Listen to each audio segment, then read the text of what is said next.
Hello and welcome. Today in this video, I will be showing you how to make this adorable little treat box, Halloween style. Of course, you could make it for any occasion. And before we get started, I just want to say, if this is your first time here to my YouTube channel, welcome. Thank you for stopping by and seeing what's going on. And for those of you who are my returning audience, thank you so much. I appreciate you watching. It means a lot to me. So thank you. My name is Julie. You can find me at stampwithjuliebomb.com and of course here on my YouTube channel. So today's tutorial is project number 1 from September 2022 Stamp Club. At my Stamp Club, which meets in person, we typically make 3 projects. So this is video of project number 1, and there will be a separate video for project 2 and project 3. Just look for those under September 2022. Now, I do want to give credit on the design of this box because this is cased from another demonstrator. I saw hers. I made some very small changes to mine, but I did copy and share almost everything. So down below in the description, I will be putting a thank you credit to that demonstrator. I wanted to let you know that. Whenever it's my own design, of course, that part I can skip, but often when we case something, it's nice to say thank you and appreciate their efforts as well. All right, so our materials for today, let me give you the list of things you're going to need. All right, so I am using some designer series paper. This is from the, oh my goodness, I just lost the name of it. Cottage. Okay, I have to check it because you're gonna wanna find this paper. So give me a second to look up the whole name. All right, it is,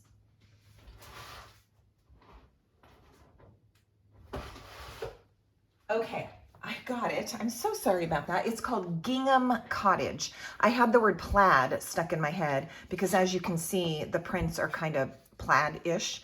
So it's Gingham Cottage designer series paper. These are 12 by 12 papers, and it is in an extra large pack. So typically you would get 2 of each color or design in a package of paper, and you get 4 sheets, 4 12 by 12 sheets of each color, and there's multiple colors. So make sure you check that out. That is in the annual catalog. You're gonna need a piece of that measures 8.5 by 5.5. Then I have a black scrap, but it needs to be about 3 by 3 so that you have enough of it. And then also a white scrap about the same size. All right. I have a black strip of paper, and this strip is 3/8 of an inch by 7 inches. And this little piece is a 1/2 inch by 7 inches. This is actually going to become the handle for our little box or basket. All right, then I also have some retired black glimmer paper.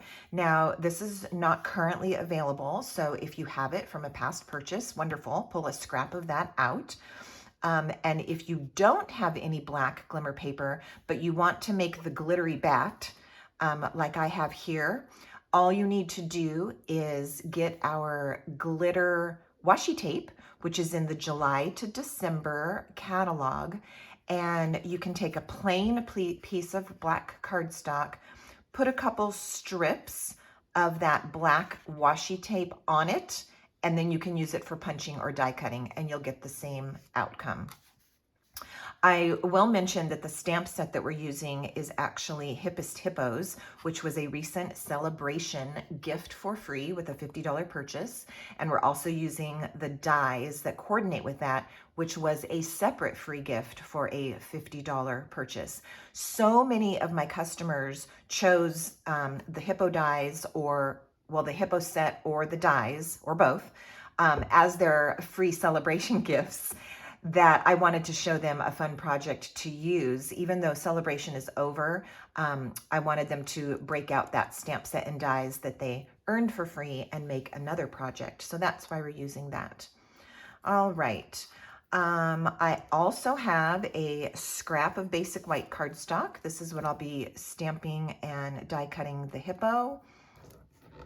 I need a scrap of black, which I'll either grab or use the edge of this for the glasses. You can see that right there. And then I have a small strip right here. This is for the greeting. It's a little bit larger to do the stamping on it.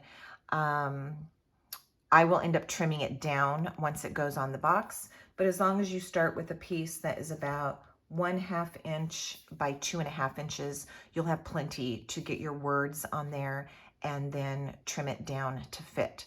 Now, a couple more little things. One is that my trick or treat words are from a retired set.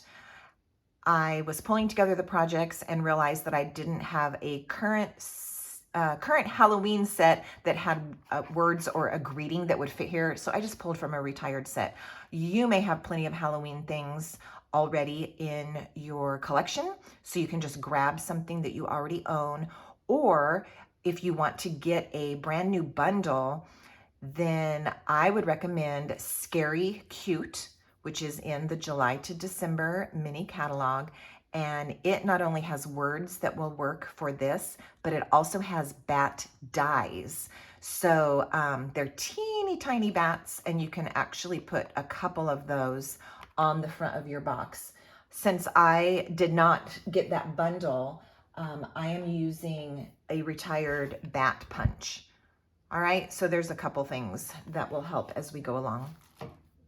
All right, now I do need to do some, I think the only thing I didn't mention is the ribbon. I'm using the black and white gingham ribbon, and about 15 inches is plenty for when it's time to tie our bow. So we're gonna get started on creating this, and the first thing that we're gonna do is a little bit of scoring. So let me grab my Simply Scored tool. You could do your scoring with your paper trimmer, which has a scoring blade, or you can do it with your Simply Scored. And because I'll be making a number of score marks, I'm going to go ahead and use this. I think it's a little bit easier and faster.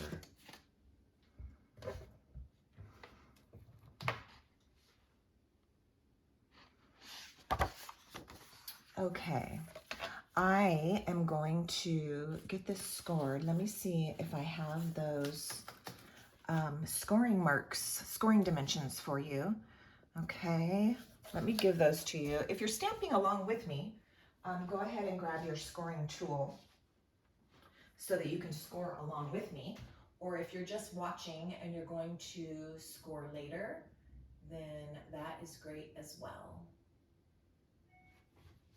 Okay.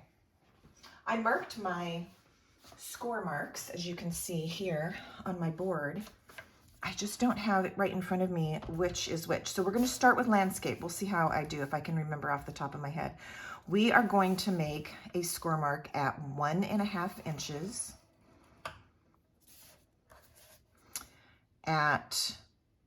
See, I'm trying to remember.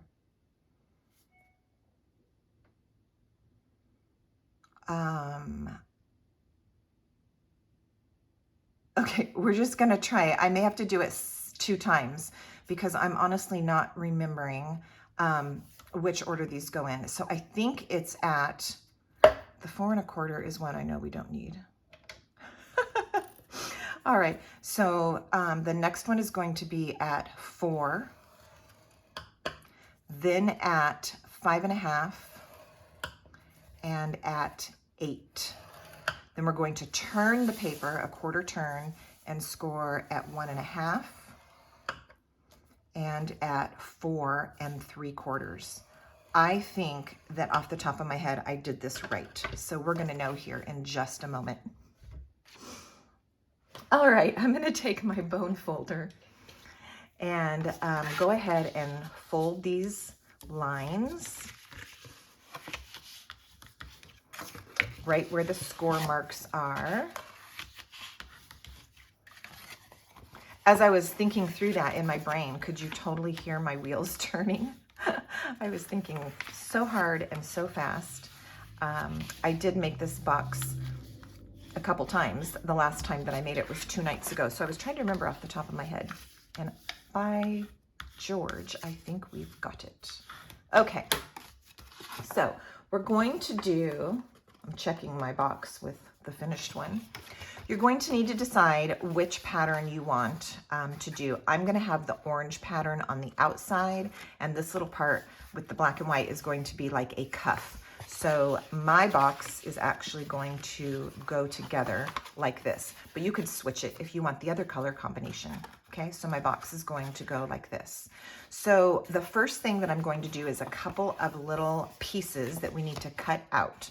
So down here on this skinny, the narrow end, you're going to take your paper snips and cut this smallest rectangle out.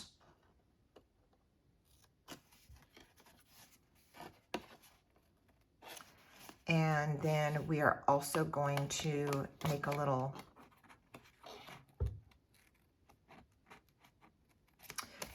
wedge on this piece, just a little tiny angle. I think I need to clean my scissors. They're kind of sticking funny.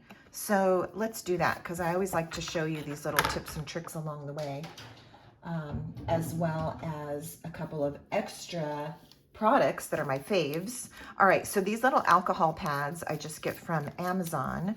I will put the shopping link to these in the description below this video. I use these for a number of things, but one thing that it's really good for is cleaning the gunk off of your scissors or your paper snips.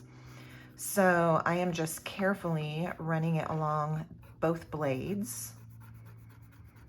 Like I said, carefully, because your scissors are probably quite sharp, so you don't want to cut yourself.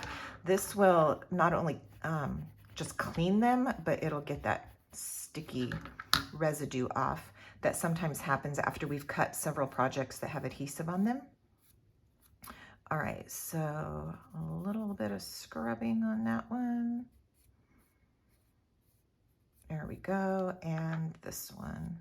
So as I mentioned, I use these little alcohol prep pads for a number of things.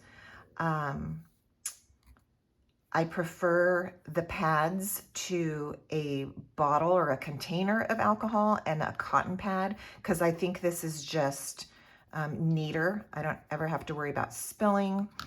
And besides that, it's super handy to have at class. If you are a demonstrator and you're teaching classes, you can just have the little alcohol pads out in case somebody needs them. Okay, back to our project. I'm going to also remove this rectangle. Oh my goodness, that's so much better. I'm going to remove this little rectangle from that corner. And I will, in the same manner, put just a little wedge right here. Okay, and then all we have to do is snip. Now, keep in mind that this skinny end is going to be the top. This narrow end is going to be the top of the box. So at the wider part down here, we're just going to snip right on the score line up to the score line that it's going to meet. All right, this is pretty much, you know, box making 101. So if you've been around for any length of time, you've made a box just like this or similar, so you get where this is headed. Okay, so my adhesive is going to go on this little flap, and then also on one of these rectangle flaps. We can get to that point and decide which one needs it at that point. Before we get there, we're going to go ahead and put a little bit of liquid glue here so that we can fold and seal this little flap down, and that's going to give us that contrasting trim at the top of our box.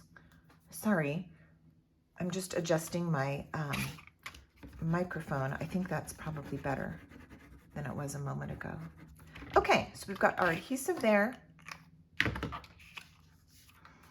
And we'll press that down so we have the contrasting trim showing at the top of our box. All right, now I'm going to go ahead and put some tear and tape right here on this flap.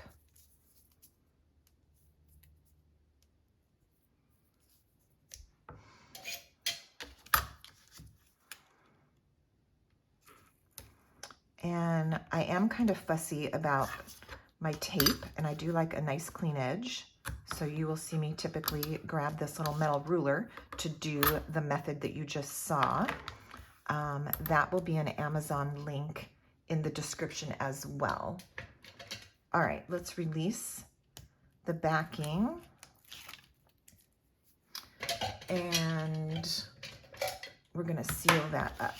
So the nice thing is you can actually just fold this in half and it will line up and seal. Oh, don't you love it when that happens? That way you're not trying to fidget with it and make sure that it's straight and lined up. It just works great. Okay, what I like to do is determine the front and the back of the box. So typically where the seam is, I like to be the back. So this is gonna be the back, which means I'm gonna fold my small tabs in, the back tab in, and then this one down. So this is the one that's gonna get adhesive, and then that will be my front with no seams, just a nice clean fold. All right, so we need our tear and tape right here.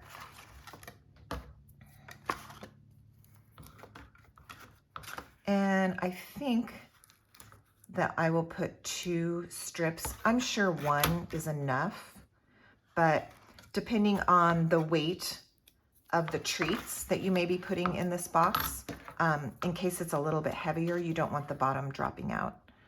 So let's just do 2 strips to be safe. I'm gonna go all the way to the edge. Okay. So we'll release that.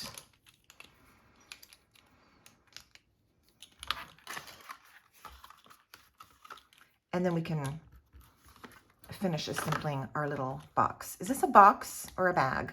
I feel like it's a box, but it has a handle. And so then that makes me think that it's a bag. I suppose it can be whatever you want to call it. Okay, now I'm also going to stick my bone folder down in there and just press to make sure that that tear and tape really gets pressed down well. My adhesive is holding. Okay, cute. There is pretty much the basic assembly. Now let's add our handle. All right, so I'm going to take a little bit of liquid glue and just attach the strip of designer series paper. Oops. Right down to that thin strip of black cardstock. I'm working just on my black surface, so I see with that black paper, it's a little hard to see.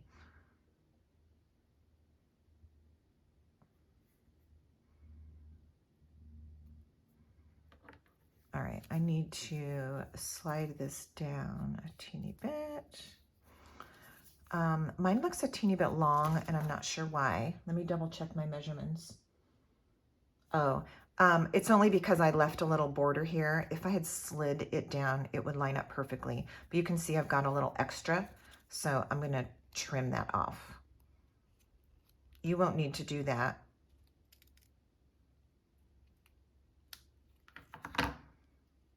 On yours if you line up the edge of the designer paper to the edge of the black piece. But because I started on this end and did not line it up, I had excess down here. So now we've taken care of that. Now, I'm a little bit sticky from using the liquid glue, and so my little alcohol pad is still sitting here, and that is the best way to get that residual sticky off your fingers too. So there we have that. All right. Now we're going to attach the handle to the box. So the first thing that I'm going to do is punch holes in my box.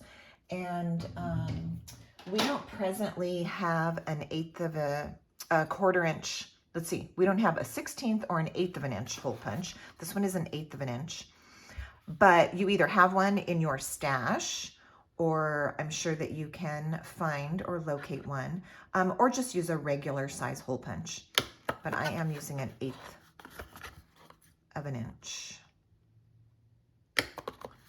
All right, and then I need holes in my handle as well.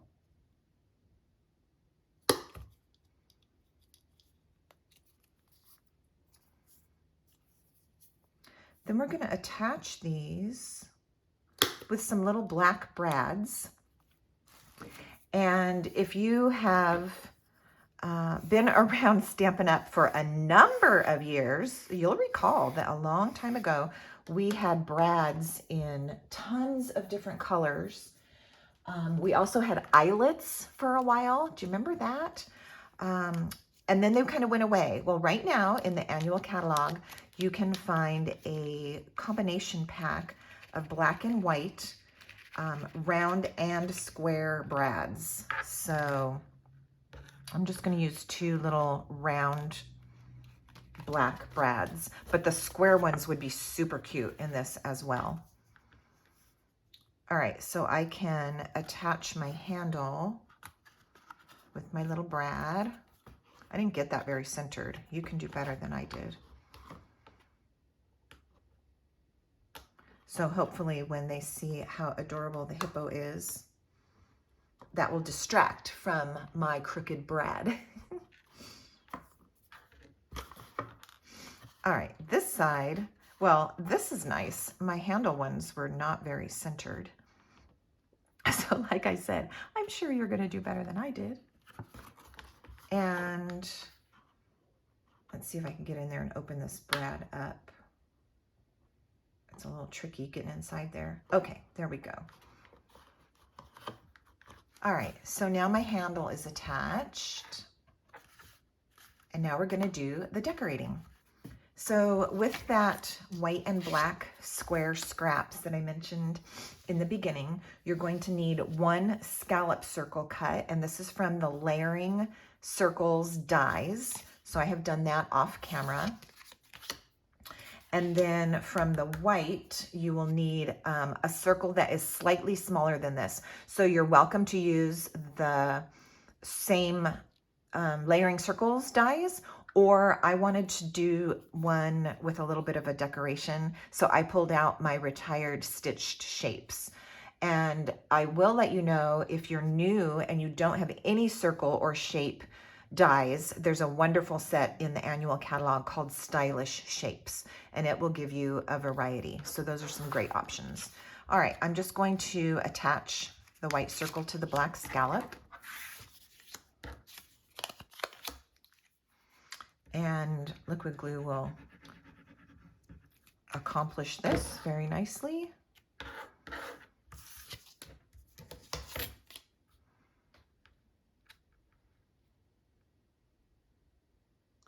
And only a little hint of that scallop circle is going to end up showing. Just a teeny, almost like a ruffled edge. So you can see that. All right, we're gonna do our stamping. So I'm gonna bring in this little scrap and the word stamp, the words. All right, so this one has Trick or Treat. I think I'll go ahead and use Happy Halloween on this one, just to give us a different flavor. I need my Memento Black ink pad. This is the first time that I have pulled out this stamp today. So let's see if I'm warmed up or if I'm rusty. So I'm just gonna stamp it on a scrap. Make sure it's inked well. All right, let's do it. So I'm gonna stamp this. Actually, I'm gonna aim for the middle. trying to not get in the way of the camera here with my head. Okay. And then I also need to ink up and stamp my hippo. One option, if you wanted to do it this way, would be to stamp the hippo directly onto this piece. But we're going to stamp and die cut her and then add her with dimensionals. So I just kind of wanted her popped up. So that's why I chose that. But you could skip that step by stamping directly on the circle rather than on this scrap like I'm going to do.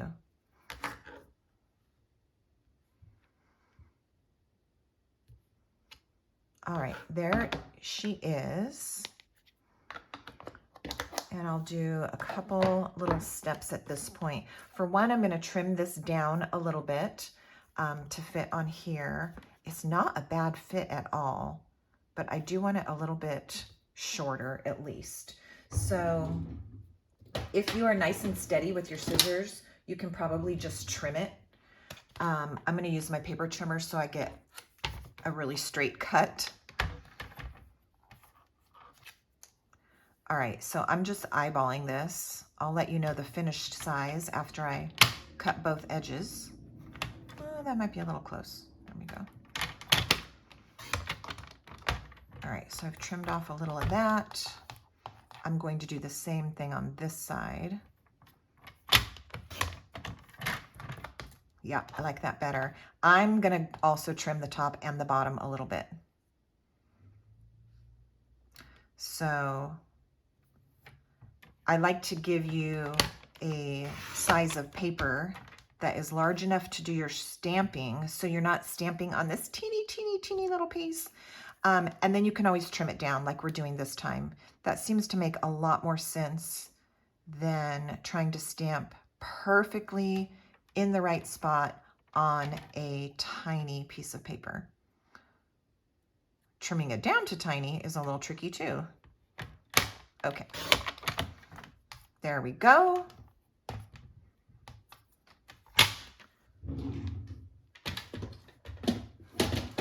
All right, since that is done, let's just go ahead and attach it. Then we don't have to come back and do that later. You could grab your tear and tape at this point or just your liquid glue, your Stampin' Seal, whatever you prefer. And I'm gonna double check that I'm putting this on the front of my project. See, here's the seam that was attached and the seam at the bottom. So that's the back. I'm gonna flip it over, make sure I put my words on the front and just center those on that little black and white cuff that we created. How cute is that? All right, let's do some coloring on our little hippo here. Now, often when I color the hippos, I've been doing a gray, a light gray face, a dark gray body, and like a pale pink tummy. So if you like that idea, I would suggest using petal pink for the tummy. On today's project, I'm just gonna leave the tummy white. So I'm gonna do everything with my light and dark gray granite. So I'm starting with light. And actually, as I pull this out, I remember I'm gonna need to replace mine. Mine are getting a little bit worn down. All right, so I'm gonna do the front of her face with light gray granite. Yeah, I would normally prefer to use my brush tip for this large of a coloring space, but it's kind of starting to fray. I need to replace mine. The brush tip would color a lot more of the area faster. This was a really good example for you to see, though, how fantastic these Stampin' Blend markers are because of the way that they are manufactured. These are alcohol markers, and they not only blend with each other, but they also dry, which helps erase some of those coloring marks that you would really have if you just used a typical marker. I'm going to go over this with that brush tip, even though it's a little bit sketchy. Okay, I'm going to also do the top of her head. I'm still using light gray granite.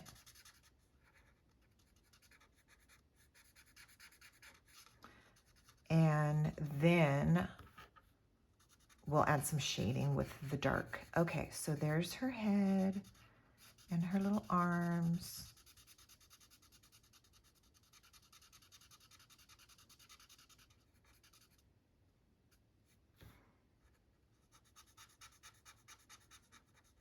Smoky slate is a very good gray color for Hippo also. Ooh, that's going to be her tummy. Look, I almost colored that.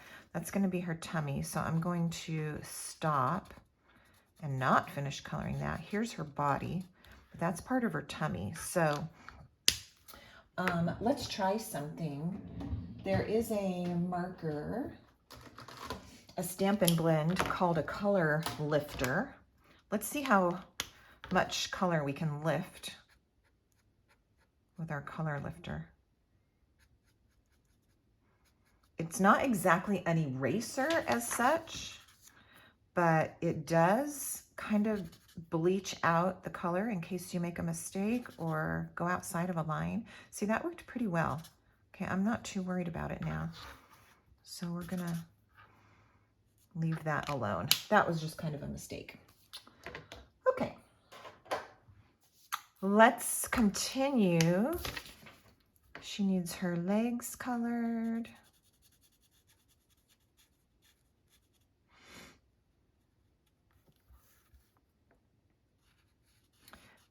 Okay, now I'm going to switch to my gray granite dark and add a little bit of shading.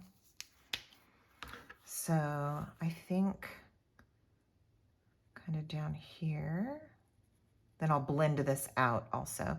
I think that her body would be a little darker because of the tutu. So let's make that darker. Maybe her legs, a little shadowing over here. Probably the little curve under her chin. Let's put some dark in her ears, maybe even around her head, okay? Then I'll just grab my light and blend that a little bit. A little bit, not too much. I do want it to stay darker.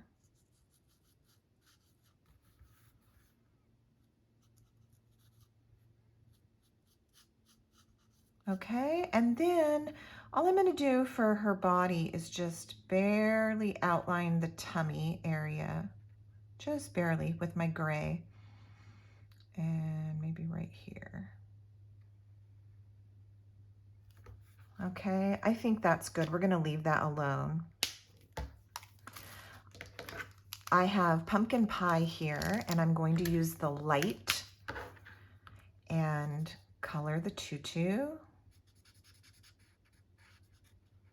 This is so fun because on other cards that I've made with her, I guess just thinking about ballet, I've only done her tutu in pink, purple, or white. So with this Halloween themed card, it's really fun coloring an orange tutu. All right, then I'm going to take my dark pumpkin pie and just get her little, I think they're like little fingernails. That's how we're going to color them. And her ballet slippers.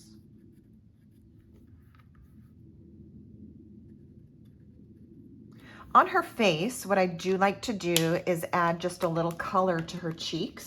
And my favorite color for that is light, flirty flamingo. And so I think there would be a little bit of rouge here and a little bit over here. So I like that. Sometimes I add a little on the lips. And then the last thing I'm going to do on her face is add some eyelashes. We did not do this at club this week, but as I'm sitting here thinking about it, I do want to kind of accentuate her eyelashes just a little bit. So this is just a very fine black marker. This is not a Stampin' Up marker. There we go. Now she's for sure a little flirty girly. All right, so this needs to get die cut. I'm going to grab my mini Stampin' Cut and Emboss machine. So let me reach for that. Hold, please.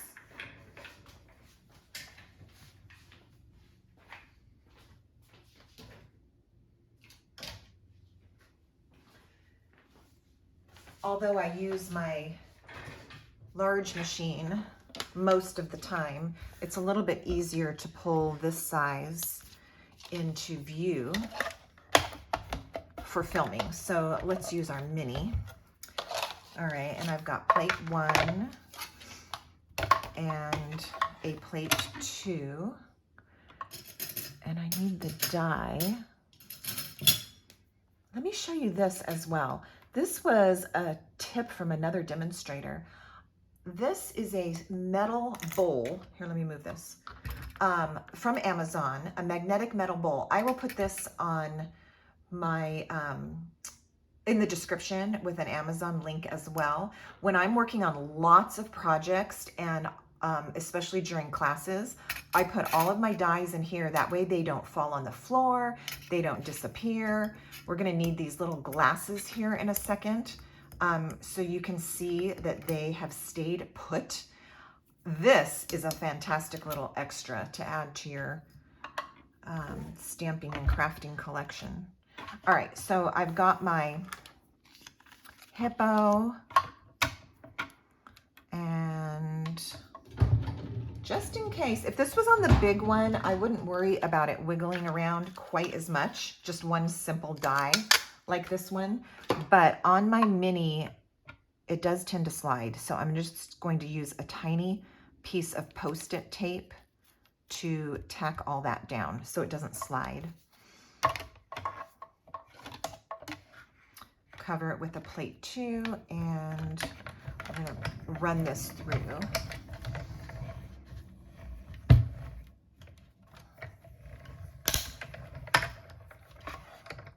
And then while we have the mini out, let's cut our glasses also.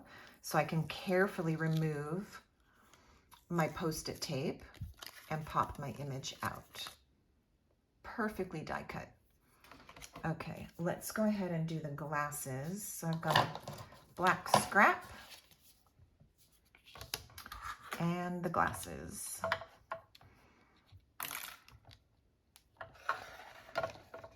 And I don't think they are going anywhere, and it's not critical, but I've got my tape right there on my fingers, so let's just stick it down.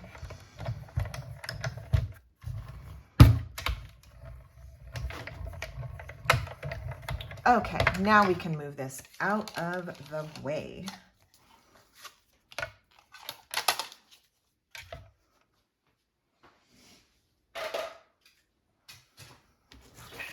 All right, so again, I'm going to carefully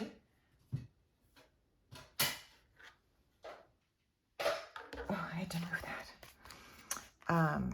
Take my tape off to get the die, and then the little glasses are actually stuck in here. That's not a big deal. We just need our Take Your Pick tool and pop those out. There we go. All right, so see, my dies are going right back in that metal bowl. Listen, you're gonna hear it. Because the magnet grabbed them, and now I don't have to worry about losing those dies or misplacing them. Okay, let's glue our glasses on. For a couple of reasons, I'm gonna pull out my silicone craft sheet, mostly because I don't want any extra glue that might go off the edges to be on my mat or on my stamping surface, especially if you're stamping on your desk or something. And this is a tiny, tiny piece. So I'm trying to use the smallest little dabs of glue that I can. All right, a handful of them will hold just fine.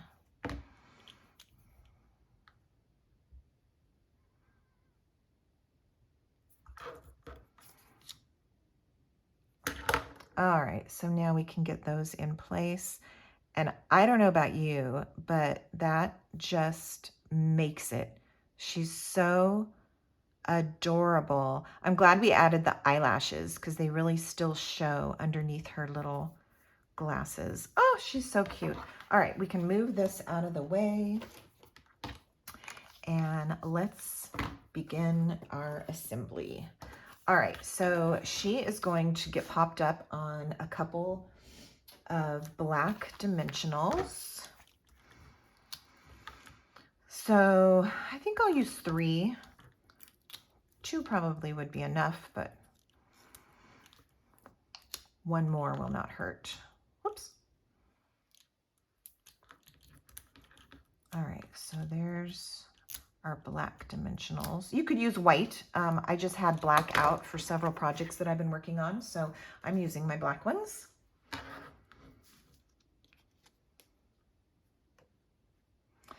Now I'm going to put her right at the far right edge with this foot pointing down, as you can see, and she's in her little arabesque pose. So that's a good position. And then it also leaves me room for my little bat. Let's attach this to the box. Now at this point, you could use your liquid glue. It's a couple layers thick. It's the front of my project. It's the focal point. I really want to make sure that it is down well. So I'm going to use a couple pieces of tear and tape. This time I don't need to worry about any straight pieces because they're totally hidden on the back of this black circle. So I'm going to do it this way.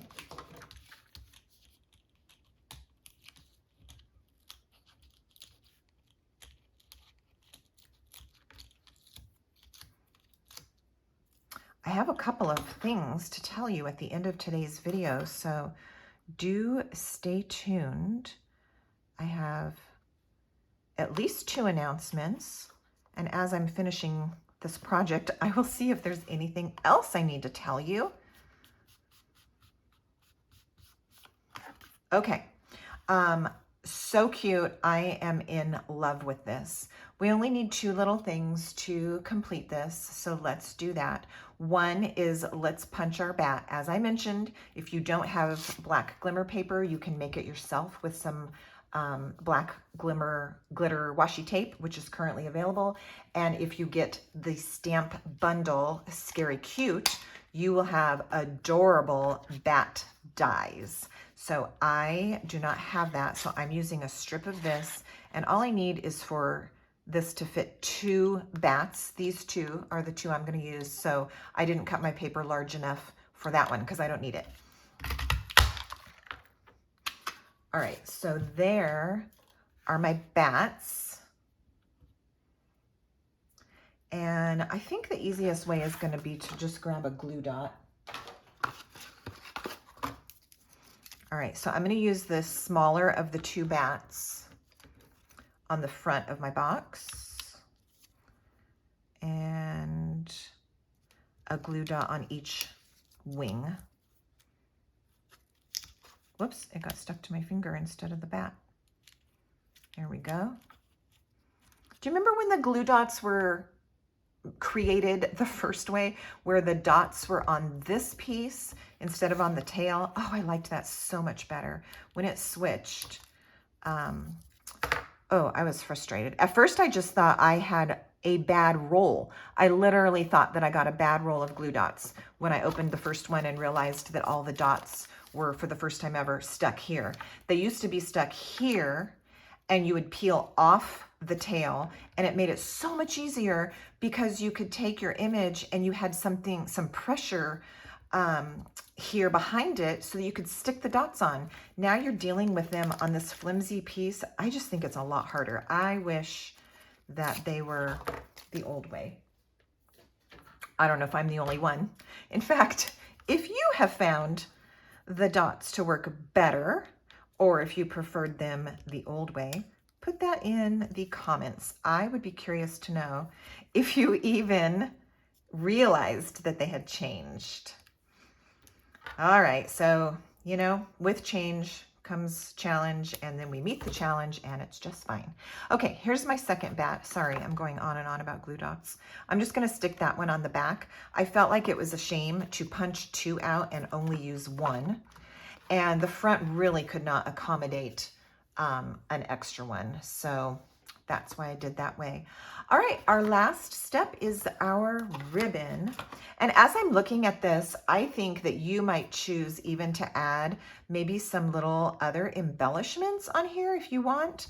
I'm gonna stop with this because I like how it looks and I don't want to go overboard, but that might be something that you want to do. Oh, and I think I'll use a little wink of Stella on her tutu also. Okay, now I'm going to teach you a ribbon trick right now that came to my attention. My customer Connie told me this the other day. Now I have been tying bows and crafting for years, people, years. And I'm pretty confident at my bow tying. But one thing that she taught me is that in order to always ensure that your bow ends up with the loops at the top and the tails at the bottom, instead of all wonky, is to make sure, I'm gonna switch mine as I'm talking about this, is to always make sure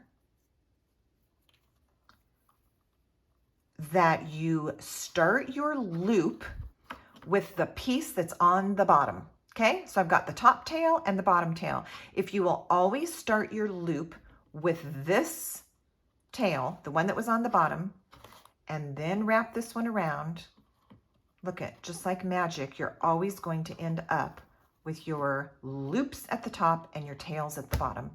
That was such a simple but effective bow tying hack. I love that she shared that. A lot of us know the right over left, left over right, which if that makes sense to you, that often will make a very nice square knot into a bow. But I just thought that was a great tip. All right, let's trim these tails a teeny bit. So if that was the only new thing you learned today, leave me a comment about our little bow hack. All right, so we've got that. We have our sweet little face right there. Some Halloween candy, the fun size, will definitely fit in there. Or if you want to put some other kinds of treats in there, little rolls of washi tape or lip balm or other kinds of treats, you have plenty of space in there to do it. And what a darling little box for Halloween treats, or you could make it for many other occasions. Thank you so much for watching. Be sure and open the description below this video and find not only the directions and the dimensions, you'll find a link to a shopping guide as well as a host code. Now, the 2 things that I wanted to tell you about. Here, I'll bring this one into view so you can see the trick-or-treat one. 2 things I wanted to tell you about. One is that October 1st is World Card Making Day. And yes, it is a thing. It's a global event. And I will be co-hosting an event here at my house. If you live local, if you are in Southern California, in my area, and you can contact me for an exact address, I invite you to come to my event on October 1st. It's going to be open house style from 11 o'clock to 2 o'clock. And not only will there be stamping projects for you to make, but there will be take and make packets for you to purchase and take home and put together. And besides that, we are featuring a made by hand marketplace, and we're going to have a number of handmade items, cards, little treats, gift card holders, some other home decor and other types of gifts, all kinds of things in our marketplace that will be for sale that day. So I encourage you to see about coming if you live here in my area. The second thing I wanted to tell you and invite you to comment on below is I am going to be starting some Zoom classes. This will be a way that I can connect with you, my stamping community, um, in a Zoom format, and we can do classes, we can do mystery stamping, and several other things. If you might be interested in the Zoom classes that I am going to be offering, please leave me a comment and a way to connect with you, even if you want to message me on the side or email me. That would be great. And I will make sure that you get a special invitation as soon as I launch my Zoom classes. Now, you're going to hear those announcements in my next several videos because I want to make sure that I have a wide audience that gets to hear that. And do be sure and tell your friends in your creative community about these things as well. Thank you for watching. I will see you soon, and happy stamping.